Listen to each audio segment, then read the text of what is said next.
first of all, I think the biggest challenge that we faced was dealing with the anxiety of our staff. Once we had the orders to stay at home, we have a lot of our staff that work remotely. Fortunately for us, we already had systems in place with our remote service and remote access. So it wasn't that big of a transition, but your productivity changes because people are under a high level of anxiety. We came back to office on June 8th. We were shut down for almost 2 months from being out of the office. So you just lose efficiency. And so now that we're back in the office, and you still have people who are nervous about it, so now you have to have the extended cleaning protocols, the mask protocols for visitors that come to the office. We have customers now, for instance, a lot of our meetings are Zoom meetings. We have proposals that we submit, and when those proposals are publicly read, instead of us being in the audience, those things are remote. So a lot of remote communication is taking place, and it's a little difficult when you're trying to do construction activities. You really need to be on site and see things. And ours is a real relationship-oriented business. So to try to build relationships remotely, it's challenging. We're making an adjustment, but I think those are the biggest things, our relationship with customers and even also with our staff. It's helped in some ways because now it forces some of our field guys to be more inclined to using technology to give us data remotely. So we'll do, not necessarily Zoom, but we'll do FaceTime to see things on site, which we have done before, but now it's more prevalent. Now, for us, is really our expansion. We do a lot of work for the federal government, the United States Postal Service, United States Air Force.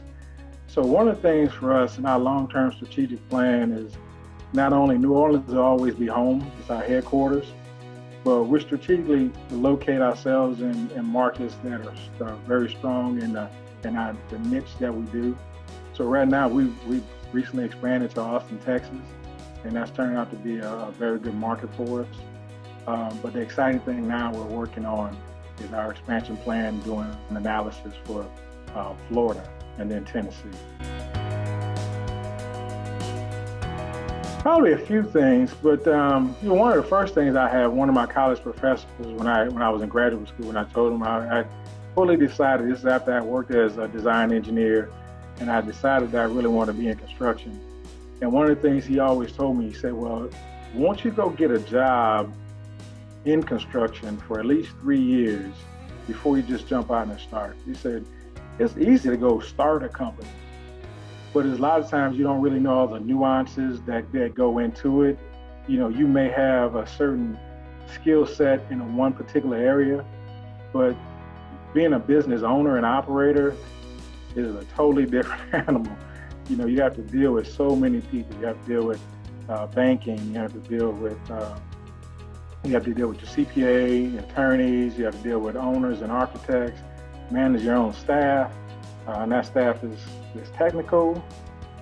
For us, we have people with engineering degrees and technical degrees. People with business management and accounting degrees. So there's a communication gap. We all speak English, but it's a different type of English. And so that was one thing that I was taught, that you have to be able to get in an industry and really know the nuances, front and back. The other thing was always know your numbers. It's one of the most important things that I was taught, was to make sure you know your numbers. And what that means is make sure you fully understand what it costs you to do business. It's one thing. So how do you submit a proposal to a customer if you don't know exactly what it costs? Not only, just the basic materials and labor, but you have your insurance cost, and then you have your soft costs from your back office stuff. What does it take you to put together proposals and do your HR? All those things. You have to know exactly what it costs you to do business. So really, then you truly know if you're making profits or not. Because ultimately, as an entrepreneur and a business owner, we love what we do, but we're in it for profit. So that's one of the things. So I grew up in a family that was always in the construction industry. Grew up in a family with my dad and his brothers. My dad was more of an administrative level guy. He was engineering professional, but his brothers were hands-on. They were carpenters. So they started a family construction business, and they focused on residential construction. So as a young teen, I would work with them during the summers or when I had breaks from school. And so you see those things. So it's exciting for me as a person who has a technical background, who's done the design levels, but always, when I had my first job as an engineering professional, I always like going out in the field and seeing the development of what I drew come to life on paper. And so I always like to see the finished product. I had more fire in my belly about the finished product than actually doing the design. And so that's really what drives me. You know, we get a new set of drawings from an engineering and architectural firm. And the key is, how can I take their conceptual design and actually create what they drew? And that's a joy that we get all the time, every time we get onto a project. Because you'll get a set of drawings and, you know, you see it there. And sometimes some of the things they draw, we can't, you know, just are not, what people say, are not constructed. And so that's where I can lend my technical expertise from a standpoint of being a former engineer and a guy who's well-versed in construction. And how do you come there and make a win-win situation, keep the designer happy, because they never like you to change their design, because, you know, it's like it's their baby. So how do you maintain that cohesiveness and that synergy so that they're still happy, that their designs are being met, and then as a contractor, I'm doing something that I know I can perform and provide a quality end product for the customer. So that's really what I like. I like seeing things come from a two-dimensional drawing to a three-dimensional finished product.